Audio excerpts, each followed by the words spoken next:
রে জীবন, কি জীবন নিয়ে আমরা বাঁচি আছি, কি জীবন নিয়ে আমরা চলতেছি, কত ঠুনকো।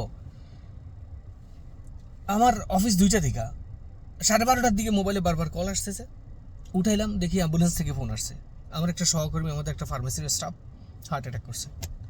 বন্ধু বান্ধব যারা রুমমেট ছিল এরা 2টা নিয়ে গেছে আশপাশে একটা মেডিকেলে। ওখানে যাওয়ার পরে ওখান থেকে ওরা কন্ডিশন দেখে মনে করলো যে সিভিয়ার। অ্যাম্বুলেন্সে করে তাকে আজমান খলিফা হসপিটালে আনছে। খলিফা হসপিটালে আনার পরে ইসিজি করছে। ইসিজি করার পরে দেখলো যে কেস সিভিয়ার। এখন খলিফা হসপিটাল থেকে, ওখানে অ্যাম্বুলেন্স থেকে আমার ফোন দিছে। আমি তাড়াতাড়ি রেডি হয়ে আসলাম খলিফাতে।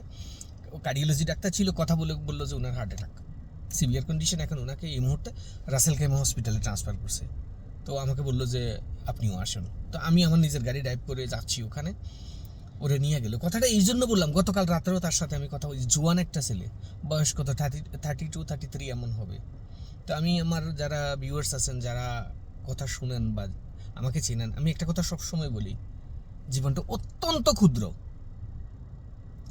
অত্যন্ত ক্ষুদ্র একটা জীবন, একেবারেই ঠুনকো। মানে আপনি হয়তো জানেন না যে 1 মিনিট পরে কি হবে।